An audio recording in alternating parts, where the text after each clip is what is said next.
streaked down the glass, each droplet catching the pale light of the shelter's buzzing fluorescence. A paw, spotted, trembling, pressed against the cold metal of a cage door.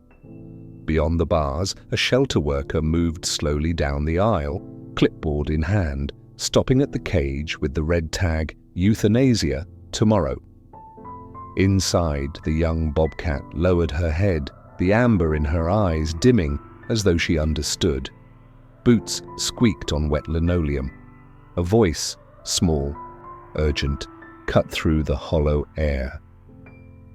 "Wait, please don't." That was the moment everything changed. The wind carried the smell of wet pine, cold, sharp. It slid between the houses at the edge of town, rattling loose shutters, tugging at half-fallen leaves, still clinging to the cottonwoods. Lily Carson kept her head down as she walked. The gravel under her boots was damp, each step pressing water into the earth. She cradled her sketchbook against her chest, not for warmth, just to keep it close, the way some kids hold a favorite stuffed animal. Since her mother died last winter, the world had been quieter. Too quiet. The silence wasn't peaceful. It was the kind that pressed in, filling the air at dinner, sitting between her and her father in the truck. He was gentle in his own way, making sure she ate, that her coat was zipped. But most days he was already gone before the sun rose, his Ranger truck rumbling toward the mountains. By the time he came home, the light was gone. So she walked, past the library, past the diner with its steaming windows and smell of frying onions, toward the low, weather-beaten building at the edge of the pines. The animal shelter's wooden siding had turned the grey of an old barn. The sign over the door leaned a little to the left. Inside, the air was warm with the mingled scent of cedar shavings, bleach, and something softer, fir hay biscuits stored in jars. Mrs. Hargrove was there, as always. A round woman with short grey hair and a voice that could be honey or iron, depending on what the moment called for. "You're early," she said from behind the counter, her glasses sliding down her nose. "Math club ended fast," Lily murmured, flipping her sketchbook open. The paper inside was smudged from weeks of pencil dust and soft lines, cats with their paws curled, kittens mid-pounce, the slope of a nose caught in profile. She drifted toward the row of cat kennels. The dog's barks echoed from the far side of the building, but here it was, just the faint thud of a tail, a low purr. The cats didn't demand. They waited, they watched, they let the world come to them. It was almost enough to make her forget until Mrs. Hargrove's voice, low and tense, pulled her back. "Yes, the wild one. We can't keep her. No, rehab's full. Injured. Imprinted on people. No chance for release." A pause. "Tomorrow morning, then." Lily's pencils stopped. The words hung in her head like frost-stiff branches. "Wild one. No chance. Tomorrow." When Mrs. Hargrove turned, she caught Lily's eyes and hesitated. "Come on," she said, gesturing toward the back. "I'll show you, but keep your distance." The hallway was cooler, the light dimmer. Somewhere nearby, a space heater hummed against the draft that slid under the door.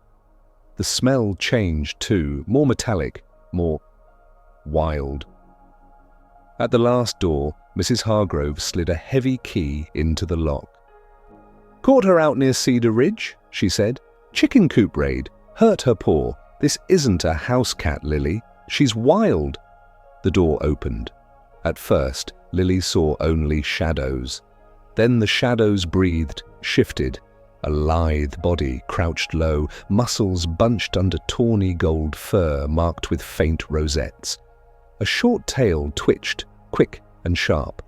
One ear was notched at the tip, fur missing around an old scar. And the eyes, gold dust over amber, fixed on her, unblinking, fierce. But behind the fierceness, something else. Tired. "This is a bobcat," Mrs. Hargrove said, "and she's got nowhere to go."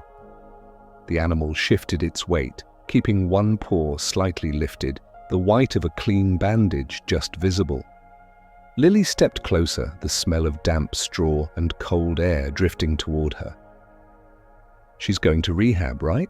Lily asked, her voice small. Mrs. Hargrove's sigh was long, heavy. "They're full, and she's already too used to people. She wouldn't make it in the wild. With the injury," she let the words fade. "Sometimes the kindest thing—" "No!" The word slipped out before Lily could stop it. The bobcat's ears twitched. Mrs. Hargrove gave her a look, gentle but solid as a closed door. "It's not your choice, sweetheart." Her footsteps faded as she went to answer the ringing phone. Lily stayed. She crouched, her knees brushing the cold concrete. The bobcat's gaze tracked her every move. No growl, no hiss, just watching. She opened her sketchbook and laid it across her knees. Pencil in hand, she began to draw. Slow, curved lines for the spine, a sweep for the ear. The pencil whispered over the paper. The bobcat's breathing eased, a low rhythm matching Lily's own. And then, so small she almost missed it, those golden eyes blinked. Once. Twice. Lily stopped drawing. She blinked back. In that quiet, she felt something stir. Not safety, not exactly trust, but something just as fragile, and it held. The days shortened. Frost painted the grass in the mornings, a white hush over the shelter's gravel lot. Lily came every day after school now. The routine had formed without anyone naming it. Boots crunching on the walkway, Mrs. Hargrove nodding from the counter, the slow walk down the cool back hallway. Juniper was always waiting. At first, she still held herself low, the wild in her muscles taut and ready, but she didn't hide in the corner anymore. She sat near the front of the enclosure, her tail curled neatly to the side as if she'd claimed that patch of straw for their meetings. Lily would settle cross-legged on the concrete, sketchbook open. Sometimes she drew Juniper in quick, sharp lines, sometimes in slow, shadowed strokes that captured the soft arc of her cheek or the delicate points of her ear tufts. Juniper seemed to watch the drawing's form. Her eyes followed the pencil's movements, ears flicking at the faint scratch of graphite on paper. By the second week, there were small changes. The bandage came off, revealing a paw that was still tender but no longer stiff. Juniper tested it, placing it carefully on the straw, shifting her weight. When Lily hummed, soft tunes she half remembered from her mother, Juniper would lower herself onto her belly, paws tucked under, eyes heavy-lidded. One afternoon, Lily brought a thin strip of venison jerky in her coat pocket. She held it just through the bars. Juniper leaned forward, whiskers brushing Lily's fingers as she took it. There was no snap, no quick retreat, just a deliberate bite, as if each chew meant something. After that, food became part of the ritual. Sometimes jerky, sometimes a scrap of cooked chicken from the fridge at home. Mrs. Hargrove had raised an eyebrow but said nothing. Other days, Lily brought leaves, sprigs of juniper, cedar needles, a wind-fallen feather she'd found on the walk from the bus stop. She'd place them just inside the bars. Juniper would sniff them, then arrange them in her straw bed, tiny wild offerings woven into her space. There was one afternoon when the shelter was busier than usual. A school group had come to see the adoptable puppies. The barking was a wall of sound. Juniper paced, her tail flicking hard. Lily slipped into the hall, sat down, and began to hum. The sound was nearly lost under the barking, but Juniper turned toward it. She stopped pacing, came to the front of the enclosure, and lowered her head until it rested on her paws. The noise faded into the background for both of them. It became a rhythm they both leaned into. Sometimes Lily would talk, about a math test she'd passed, a dream she'd had, a pine marten her father had spotted on his patrol. She didn't expect answers. She just liked the way Juniper listened, her gaze steady, her ears moving like they caught every word. Other times they said nothing at all. The quiet between them felt whole, not empty. And then there was the moment with the paw. It happened in the middle of an ordinary visit. Lily was sketching the curve of Juniper's spine when the bobcat rose, walked to the bars, and sat so close their breaths nearly touched. Slowly, she lifted her right paw, whole now, the fur grown back soft over the healed scar, and placed it against the metal. Lily set down her pencil. She lifted her hand, hesitated just a second, and pressed her palm to the other side of the bars. They stayed like that, neither moving. Lily could feel her heartbeat in her fingertips. She thought of her mother's hands, cool from the wind, warm from the kettle, tucking hair behind her ear. And she understood. Juniper didn't have to be tame to trust her. As the weeks passed, the cold deepened. Frost clung longer into the mornings. The sky turned heavy with the promise of snow. Inside, the shelter stayed warm, but in the back of her mind, Lily knew warmth was temporary. She'd overheard too many half-sentences, Mrs. Hargrove on the phone, wildlife officials talking in clipped tones, words like space is tight and behavioral risk and final date. She didn't ask, not yet, for now she came, she sat, she drew. She let Juniper's gaze steady her in a way nothing else had since last winter. And each time she left, Juniper would watch her go. No sound, no movement, just those eyes holding her until she turned the corner. It was enough to feel like they had all the time in the world, but they didn't. The days shortened. Frost painted the grass in the mornings, a white hush over the shelter's gravel lot. Lily came every day after school now. The routine had formed without anyone naming it. Boots crunching on the walkway, Mrs. Hargrove nodding from the counter, the slow walk down the cool back hallway.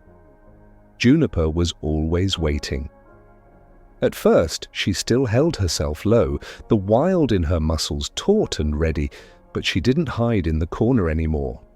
She sat near the front of the enclosure, her tail curled neatly to the side, as if she'd claimed that patch of straw for their meetings. Lily would settle cross-legged on the concrete, sketchbook open. Sometimes she drew Juniper in quick, sharp lines, sometimes in slow, shadowed strokes that captured the soft arc of her cheek or the delicate points of her ear tufts. Juniper seemed to watch the drawings form. Her eyes followed the pencil's movements, ears flicking at the faint scratch of graphite on paper. By the second week, there were small changes. The bandage came off, revealing a paw that was still tender but no longer stiff. Juniper tested it, placing it carefully on the straw, shifting her weight. When Lily hummed, soft tunes she half remembered from her mother, Juniper would lower herself onto her belly, paws tucked under, eyes heavy-lidded. One afternoon, Lily brought a thin strip of venison jerky in her coat pocket. She held it just through the bars. Juniper leaned forward, whiskers brushing Lily's fingers as she took it. There was no snap, no quick retreat, just a deliberate bite, as if each chew meant something. After that, food became part of the ritual. Sometimes jerky, sometimes a scrap of cooked chicken from the fridge at home. Mrs. Hargrove had raised an eyebrow but said nothing. Other days, Lily brought leaves, sprigs of juniper, cedar needles, a wind-fallen feather she'd found on the walk from the bus stop. She'd place them just inside the bars. Juniper would sniff them, then arrange them in her straw bed, tiny, wild offerings woven into her space. There was one afternoon when the shelter was busier than usual. A school group had come to see the adoptable puppies. The barking was a wall of sound. Juniper paced, her tail flicking hard. Lily slipped into the hall, sat down, and began to hum. The sound was nearly lost under the barking, but Juniper turned toward it. She stopped pacing, came to the front of the enclosure, and lowered her head until it rested on her paws. The noise faded into the background for both of them. It became a rhythm they both leaned into. Sometimes Lily would talk about a math test she'd passed, a dream she'd had, a pine marten her father had spotted on his patrol. She didn't expect answers. She just liked the way Juniper listened, her gaze steady, her ears moving like they caught every word. Other times, they said nothing at all. The quiet between them felt whole, not empty. And then there was the moment with the paw. It happened in the middle of an ordinary visit. Lily was sketching the curve of Juniper's spine when the bobcat rose, walked to the bars, and sat so close their breaths nearly touched. Slowly, she lifted her right paw, whole now, the fur grown back soft over the healed scar, and placed it against the metal. Lily set down her pencil. She lifted her hand, hesitated just a second, and pressed her palm to the other side of the bars. They stayed like that, neither moving. Lily could feel her heartbeat in her fingertips. She thought of her mother's hands, cool from the wind, warm from the kettle, tucking hair behind her ear. And she understood. Juniper didn't have to be tamed to trust her. As the weeks passed, the cold deepened. Frost clung longer into the mornings. The sky turned heavy with the promise of snow. Inside, the shelter stayed warm, but in the back of her mind, Lily knew warmth was temporary. She'd overheard too many half-sentences, Mrs. Hargrove on the phone, wildlife officials talking in clipped tones, words like space is tight and behavioral risk and final date. She didn't ask, not yet. For now she came, she sat, she drew. She let Juniper's gaze steady her in a way nothing else had since last winter. And each time she left, Juniper would watch her go, no sound, no movement, just those eyes holding her until she turned the corner. It was enough to feel like they had all the time in the world, but they didn't. Snow had come in the night. Not much, just a thin crust over the grass, the kind that crunches underfoot and turns the air sharp enough to sting the inside of your nose. Lily's breath rose in small clouds as she crossed the shelter lot. She'd been up since before dawn, restless. Something about the way Mrs. Hargrove had avoided her eyes yesterday, the clipped calls she'd overheard, had set her stomach to a low, uneasy churn. Inside, the shelter smelled different, cleaner, sharper, fresh straw, bleach. And under it, that metallic tang that meant something had been prepared. Mrs. Hargrove was at the front desk, her coat still on, papers spread before her. "Morning, Lily," she said, but her smile was thin. Lily didn't answer. She walked straight down the hall. Her boots squeaked on the cold concrete. Juniper was pacing. Not in quick, anxious bursts. This was slower, measured, tail twitching in the way Lily had come to recognize as wary. Her eyes found Lily's and held there, steady. Lily crouched, setting her sketchbook on her knees. "Hey, it's okay," she whispered, though the words felt too small in the air. Juniper came closer to the bars, then stopped, ears turning toward a sound Lily hadn't heard yet, a low rumble outside, the kind of engine that didn't belong to delivery vans or school buses. The shelter door opened at the far end of the hall. Heavy boots on concrete, the smell of cold air and leather. Two men in uniform wildlife control stepped inside. One carried a clipboard, the other a folded net. Mrs. Hargrove's voice followed them in. "This is the one." Lily's pulse kicked hard. "What do you mean?" she asked, but the men didn't answer. They walked toward her, stopping at Juniper's cage. The clipboard man checked a paper. Female bobcat, juvenile, injured paw, case closed, no facility available for transfer. His tone was practiced, flat. Scheduled for euthanasia. The word landed heavy, wrong. Lily looked at Mrs. Hargrove. "You told me she was getting better?" "She is," Mrs. Hargrove said softly. "But it's not about that. Rehab's still full, she's not releasable, and she can't live here. It isn't safe." Lily shook her head, her braids sliding over her shoulder. "That's not true. She's calm with me. She listens." One of the men knelt, unlocking the outer latch. Juniper backed away, her tail stiff. The sound she made was low, not quite a growl, but not fear either. Something older. Like the shadow of the forest she came from. Lily stepped between them and the cage. "No, please, there has to be somewhere else." "Kid," the clipboard man said, not unkindly, "you can't keep a bobcat. This is the humane thing." Humane. The word scraped against her like ice. Juniper was still watching her. Not the men, not the open net, her. And Lily remembered her mother's voice. "You don't walk away from someone who needs you, no matter how hard it is." Her throat tightened.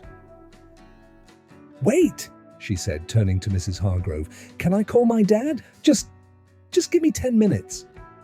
The men exchanged a look. Mrs. Hargrove hesitated. 5, she said. Lily's hands shook as she pulled her phone from her coat. She stepped into the hall, pressing it to her ear. The line rang and rang, then her father's voice, rough with mourning. "Lily, what's wrong?" "They're going to kill her," she blurted. "Juniper, today, right now. They said there's nowhere to send her, but that's not true. There has to be somewhere. You know people. Please, Dad, please." Silence on the line, except for the faint hiss of wind through his truck window. Finally, "Stay there. Don't let them take her." The call ended. Lily ran back into the room. The men were still there, waiting, but the net was unfolded now. Juniper's tail lashed once, twice. 5 minutes, Mrs. Hargrove said quietly to the men. They stepped back, leaning against the wall. Lily crouched at the bars. Juniper came forward, pressing her paw against the metal. Lily laid her hand opposite, the cold of the bars between them. "It's okay," she whispered, though her chest felt tight enough to crack. "He's coming. Just stay with me." Outside, the sound of an engine grew louder.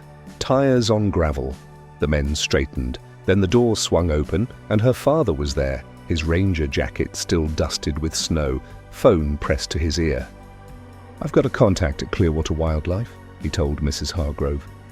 "They'll take her if we get her there today." The men started to object, but he held up a hand. "Transport falls under my jurisdiction for injured wildlife in this county. I'll sign whatever you need." Mrs. Hargrove exhaled, her shoulders lowering. "All right, but you better hurry." Juniper's ears flicked toward the open door. The cold air spilled in, carrying the faint scent of pine. For the first time that morning, Lily let herself breathe, but the urgency was still there, pulsing in the space between heartbeats. They weren't safe yet. Not until Juniper was out of this building. Everything moved at once. Pens scratched, forms slid, keys clinked against a metal ring. Juniper watched the flurry without blinking, her whiskers catching the draft that slipped under the door. Lily's father signed the last line with a quick, hard stroke. "Carrier?" he asked. Mrs. Hargrove nodded toward the supply room. "Large crate, bolts, blankets." Her eyes softened. "Go." The wildlife officers stood aside, their folded net like a quiet apology. One of them lifted the crate onto a dolly. The wheels rattled over the concrete, a small storm in the narrow hall. Lily crouched at the bars one more time.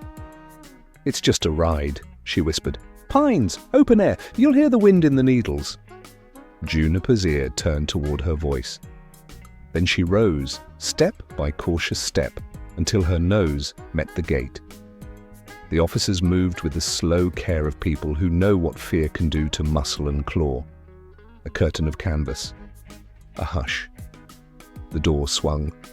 A small burst of straw dust. And Juniper went inside. The crate door latched with a dry click. Quiet, no growl, no strike, just the steady gold of her eyes through the grid. They rolled her out into the winter light. The cold struck Lily's cheeks, sharp as river water. Snow heathered the parking lot, tire tracks like long scars running toward the road. Her father's Ranger truck idled, breath pluming from its exhaust. He and one officer lifted the crate into the bed, wedging it against sandbags and securing it with straps that creaked as they tightened. 200 miles, he said, glancing at Lily. "Clearwater by dusk if the pass holds." "Then we go now," Lily answered, already climbing into the cab. She shrugged off her scarf, blue wool, frayed at the ends, and slipped it through the crate bars before the tarp went down, a small flash of colour against straw. "Something that smells like me," she murmured, a promising cloth. They pulled onto the highway. The shelter fell behind, sign tilted, roofline soft with snow, until it was only a shape the size of a memory. The road threaded along the shoulder of the mountains, switchbacks cutting through stands of lodgepole and Douglas fir. Every few miles, wind lifted powder from the tree limbs in glittering sheets that flashed and were gone. Chains hissed on the tires. The heater's breath was warm and steady. Lily kept her palm pressed to the rear window, as if her touch could travel through glass and tarp and metal to reach the quiet body inside the crate. Her father's hands sat easy on the wheel, but his jaw was tight. He made calls at the pullouts, one to the sanctuary, one to a ranger up near the pass. "Forecast says a squall at 4, he said, lowering the phone. "We're good if we keep moving." "Do we have time?" Lily asked. He looked at her just a second. "We make time." They climbed. The sky lowered, a lid of pewter cloud. Snow began to drift, then thicken, pecking at the windshield in white script. The wipers beat a soft metronome. Lily reached into her backpack and pulled out her sketchbook.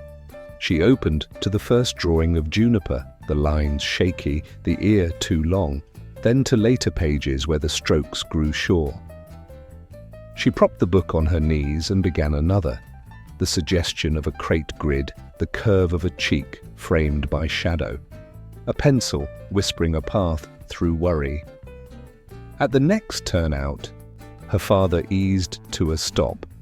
He stepped out, boots sinking a half-inch into fresh powder, and lifted the tarp edge. Lily followed, cold biting through her jeans. The truck bed steamed faintly in the icy air. Juniper's eyes met them through the mesh. "Hey, girl," Lily said, the words a cloud. She slid her fingers along the grid until they found the scarf.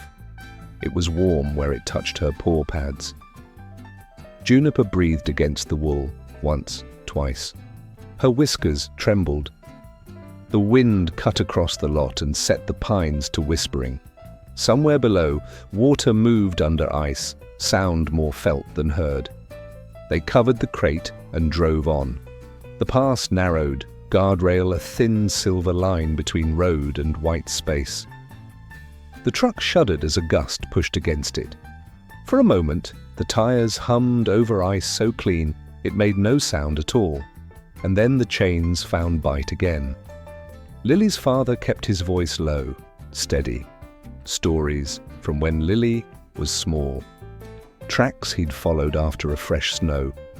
A cow moose that had turned to look at him with eyes like old coins. The winter, a stream ran warm for a week, and fish surfaced at sunset, dim shapes under a skin of steam.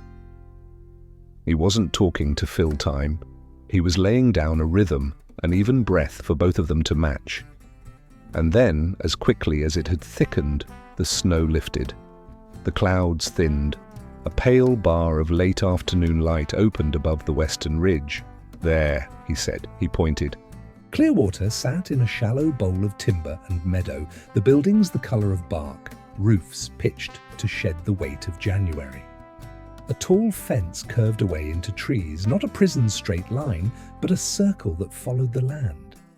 Beyond it, a creek cut a dark seam through the white, steam rising in a drift where it met a spring. They rolled through the gate. A woman in a green parka stood waiting, clipboard tucked under her arm.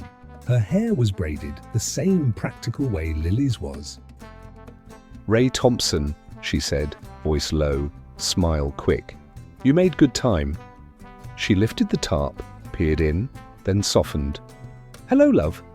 "She's calm," Lily said, "mostly." "That tells me plenty about you," Ray answered softly. "Let's get her inside." They carried the crate between them, Lily, her father, Ray, and a man with forearms crisscrossed by old cat scratches. The path was packed hard by boots, the snow squeaking under each step. They moved past a building where the air smelled faintly of fish and iodine, past a row of empty runs hung with straw bales like golden walls. Ray stopped at an enclosure that opened into trees. The fence here was taller, the top arced inward like a question answered. Inside, a tangle of saplings, deadfall placed like a puzzle, a rough granite outcrop warmed by a winter sun that found its angles even on cold days. At the back, the creek shouldered past ice, a ribbon of water, speaking its small, patient language. "Storm's coming early," Ray said, nodding toward the darkening sky.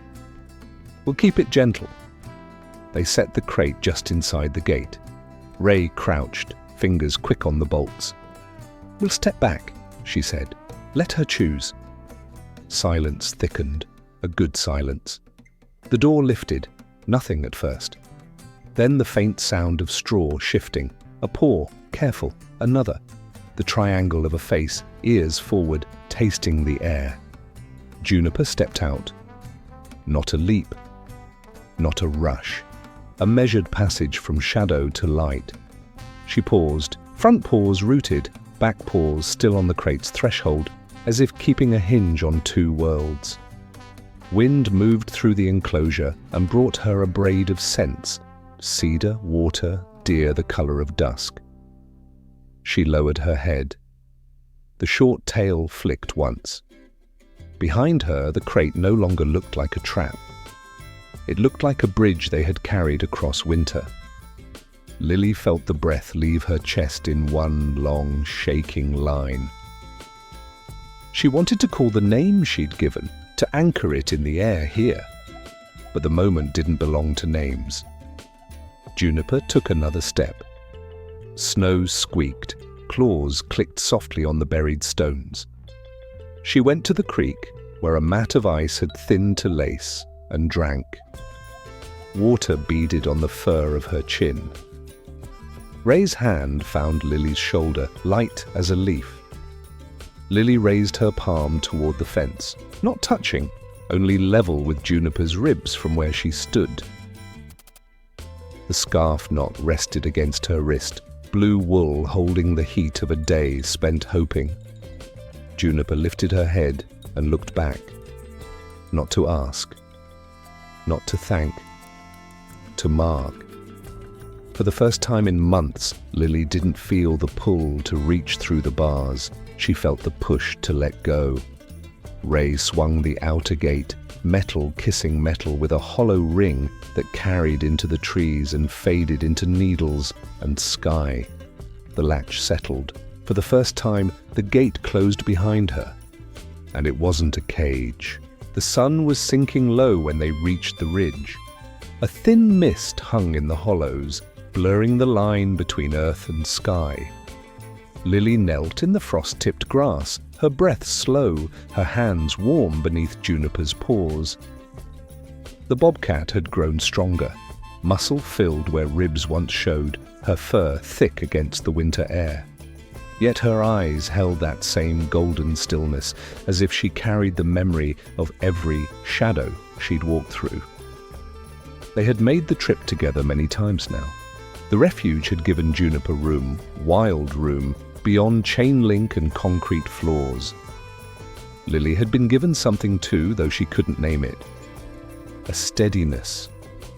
A way to breathe without feeling the ache of loss sharpen every inhale. A wind moved through the pines and Juniper's ears turned toward it. She rose, slow and deliberate, then padded a few steps toward the slope. Lily followed, boots sinking into the soft earth. At the ridge's edge, the valley stretched below them, dark forest stitched with threads of silver water. The air smelled of cold stone and cedar. Juniper paused there, tail low, gaze fixed on the distance. Lily crouched beside her. "You can go," she whispered, though her voice caught. "If you want." For a moment, the bobcat did nothing. Only the faint twitch of her whiskers showed she'd heard. Then she leaned forward, touching her forehead lightly to Lily's knee. A single heartbeat, then two, and just like that, she stepped away, slipping into the lengthening shadows. Lily stayed at the ridge, watching until the gold in Juniper's fur was swallowed by the forest. The ache came then, but it was softer than she expected.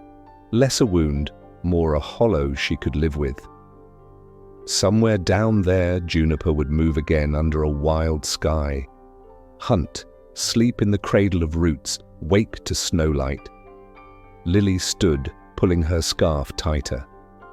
Above her, the first star had appeared. She thought of the day in the shelter, of the small voice that had left her mouth before she'd even thought it through. Wait.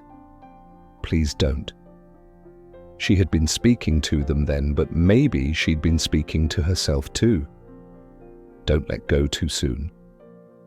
A rustle came from the brush below. For half a breath her heart leapt. Maybe Juniper had turned back. But the sound faded, leaving only the wind and the slow settling of night. Lily smiled. It wasn't sadness she felt, not entirely. More like the moment a story closes, not because it's finished, but because the next part belongs somewhere else. She began the walk back to the truck. Behind her, the ridge stood quiet, keeping its own counsel. And deep in the valley, a golden-eyed shape moved like water through the trees, free, unseen, carrying a piece of Lily with her into the dark.